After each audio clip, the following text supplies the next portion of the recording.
Hallo bei Ink Up Your Pen. Heute möchte ich euch wieder mal einen chinesischen Füllfederhalter vorstellen, allerdings von einer nicht so für Füllhalter bekannten Marke. Und zwar geht es um den Deli, ich zeige euch hier mal, S160F.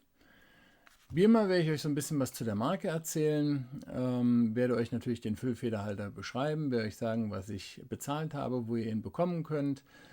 Und danach machen wir Maße und Gewicht. Dann machen wir einen Schreibtest. Dann sage ich euch, was mir gut gefällt und was mir weniger gut gefällt am Deli S160F.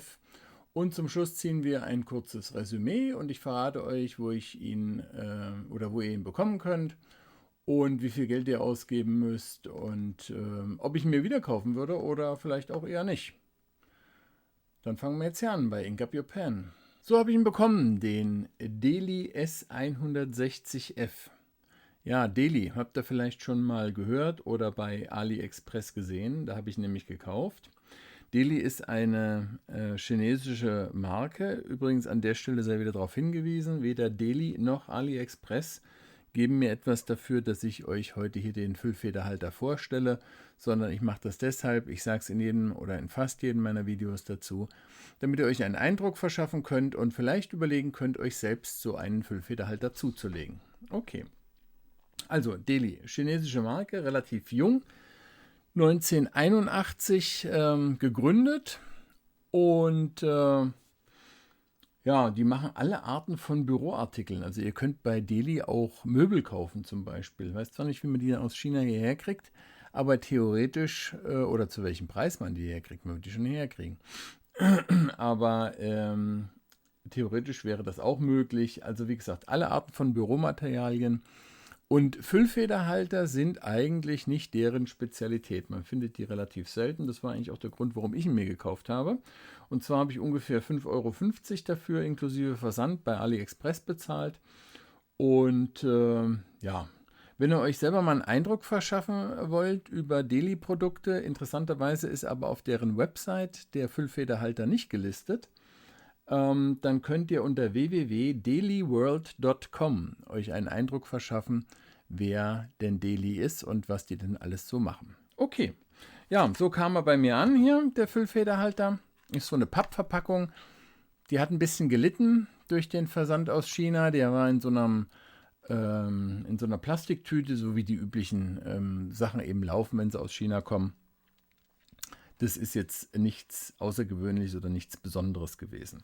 Ja, auch hier mit Deli beschriftet. Hier die Modellbezeichnung S160F. Also S160 wird das Schreibgerät sein und F wird für feine Feder stehen, schätze ich mal. Nebendran, das kann ich nicht lesen.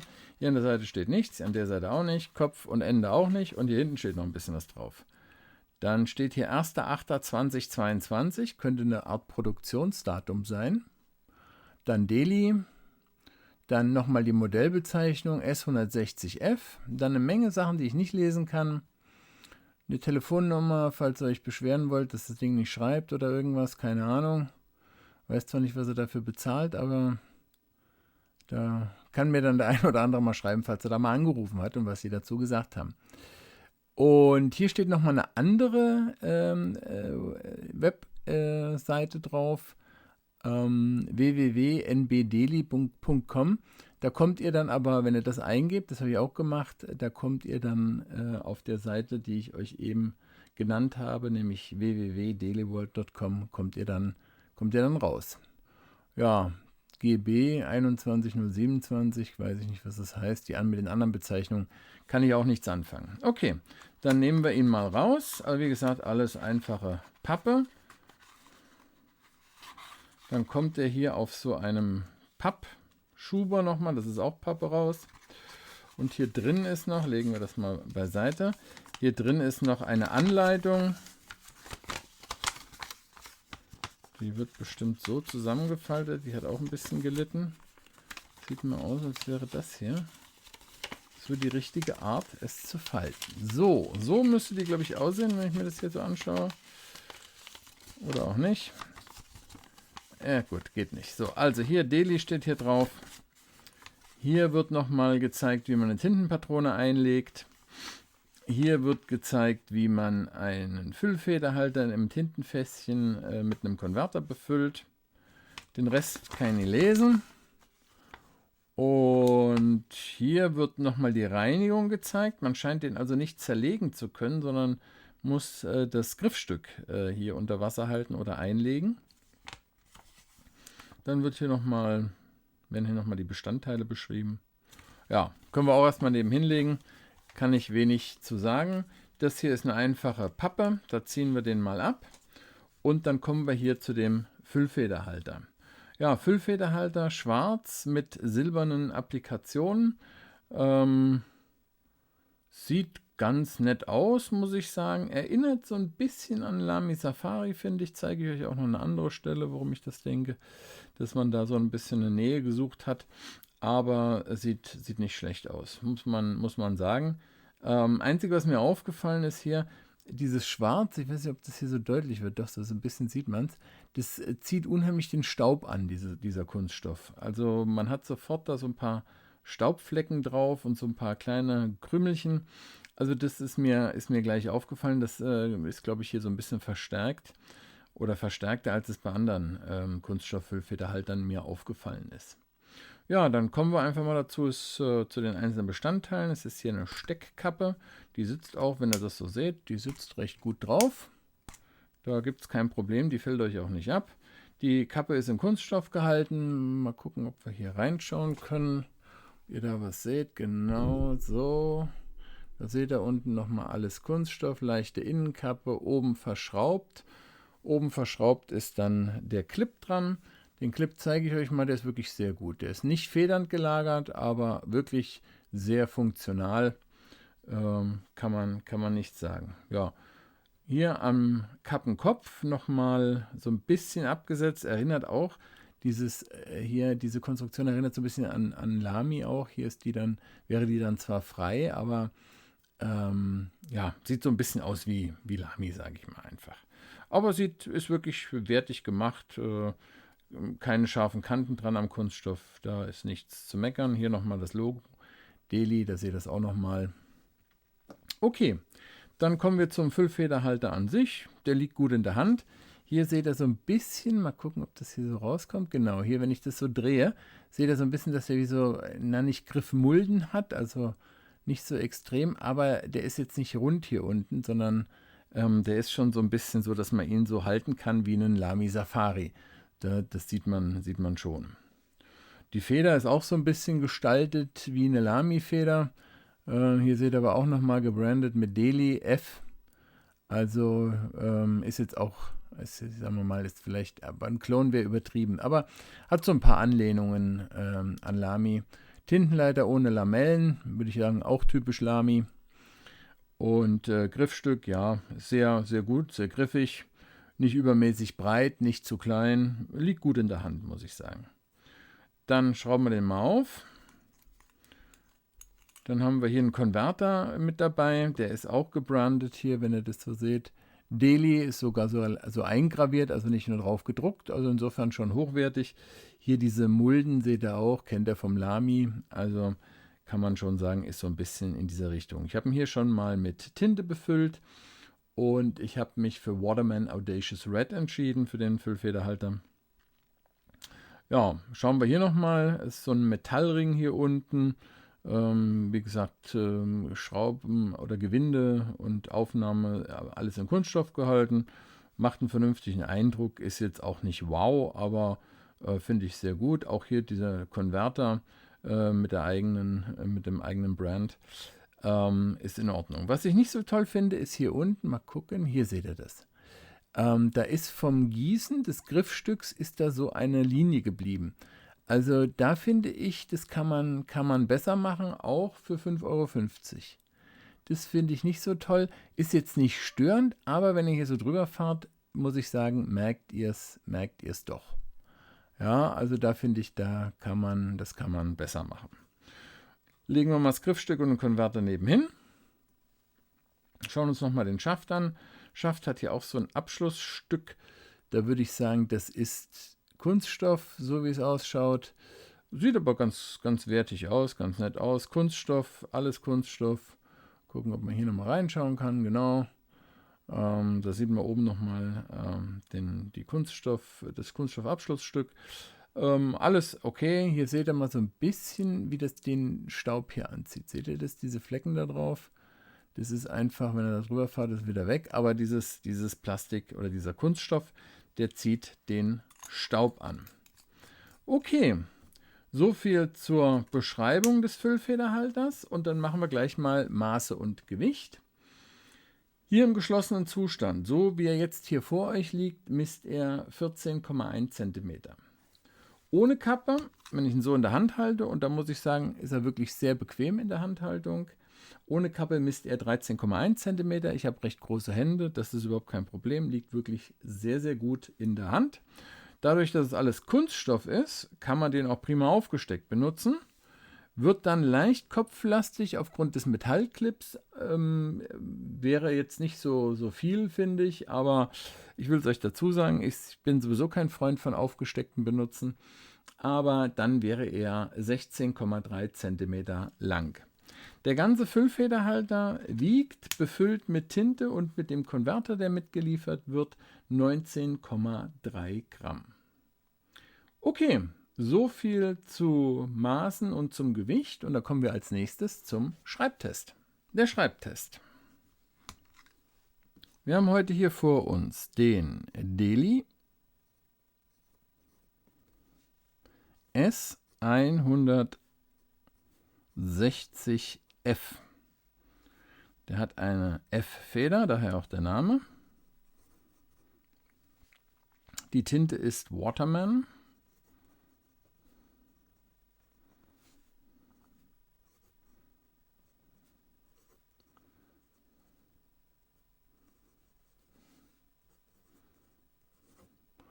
Audacious Red.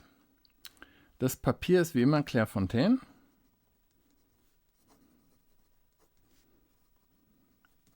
DCP 160 Gramm.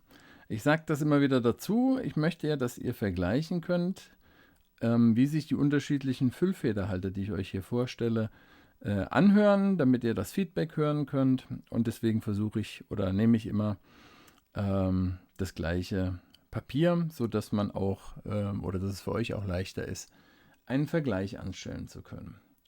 Okay, so viel dazu, und dann könnt ihr jetzt mal hören, wie der Stift hier über das Papier gleitet.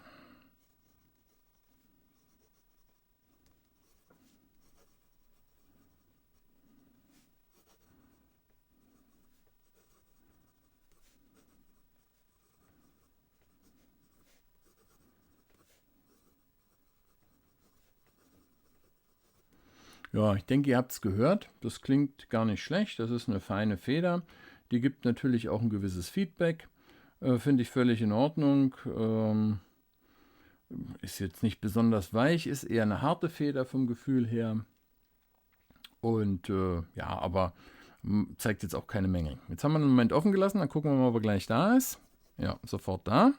Jetzt beim schnellen Schreiben.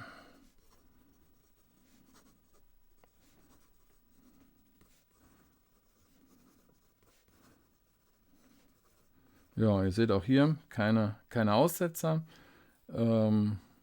Tintenfluss kommt jederzeit nach. Versuchen wir mal verkehrt herum zu schreiben. Das hält sich schon vom Griffstück her so ein bisschen komisch, aber mal gucken.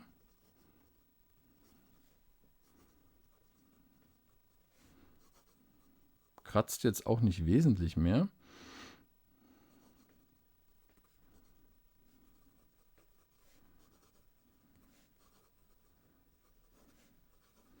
Ihr seht, auch hier kommt der jedes Mal mit. Gibt es keine Einschränkung, würde sagen, das ist dann so ein bisschen extra fein.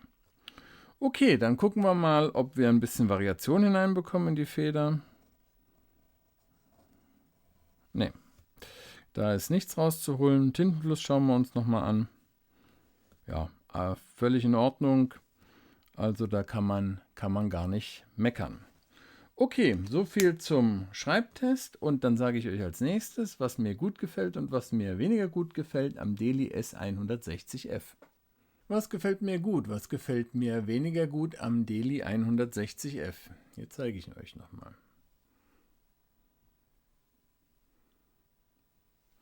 Also was mir gut gefällt, ist, dass ein Konverter dabei ist. Der Clip ist, hier habt ihr es gesehen, sehr funktional, hat mir auch gut gefallen. Das Design ist, ja, haut keinen haut keinen vom Hocker, bisschen an Lamy angelehnt. Hier auch nochmal, ja, hier hinten ist ja auch nicht rund, sondern so ein bisschen in die dreieckige Form gehend. Ähm, ja, ist schon ein bisschen eigen, ist kein Klon eines Lamy Safari oder eines AL-Star, also eher Safari, weil er aus Kunststoff ist. Das würde ich nicht sagen, da sind schon so ein paar Mix-Elemente mit drin. Es gibt einen von Staedtler, der so ein bisschen diese Form hat. Aber finde ich eigentlich sehr angenehm. Ist ein gutes Schreibgefühl, der Tintenfluss ist in Ordnung. Die F-Feder gibt ein bisschen Feedback, ist recht hart von der F-Feder. Gut, keine Variation drin, ist klar. Ist eher wahrscheinlich, aber ist jetzt kein negativer Punkt. Die Feder schreibt und macht, was sie soll.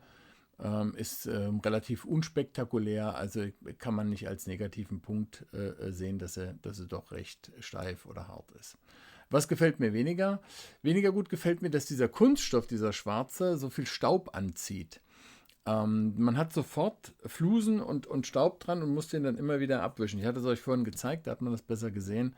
Das gefällt mir gar nicht. Und was mir auch nicht gefällt, ist, ihr hattet beim Griffstück, als ich euch das vorgestellt habe, hattet ihr es gesehen, da ist so eine Produktionsnaht unten am Griffstück. Die stört jetzt nicht beim Schreiben wesentlich, aber ich finde, dass sie da optisch auch nicht hingehört. Auch nicht bei einem Füller von 5,50 €, weil viele andere, die billigere Füllfederhalter in China produzieren, nehmen wir mal Jinhao. Ich habe euch einige vorgestellt, könnt ihr euch bei mir in den Videos anschauen. Die kriegen das ohne so eine Naht hin, ohne so eine Produktionsnaht. Da kümmert sich noch einer drum, dass die verschwindet. Das finde ich ist nicht so schön.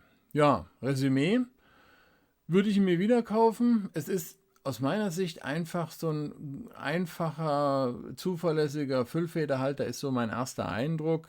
Den kann man sich holen, wenn man ihn in der Kollektion haben möchte, dass man mal nicht nur Jinhao, Hero, Bao-R und Hongdian Füllfederhalter aus China hat. Dann hat man eben auch mal einen Deli mit drin.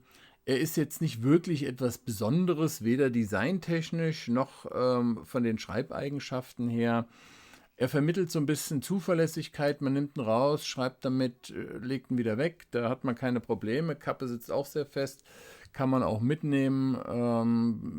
Wird man kein Problem haben, dass einem der irgendwie in der Tasche oder in der Hemdtasche aufgeht. Also vermittelt Zuverlässigkeit, Verlässlichkeit. Ist eigentlich ein Füllfederhalter ohne wirkliche Höhen und Tiefen. Und insofern sage ich, ja, würde ich mir vielleicht wiederholen. Ich fand es jetzt ganz interessant, weil, wie gesagt, sind eher weniger Füllfederhalter von Deli hier zu bekommen.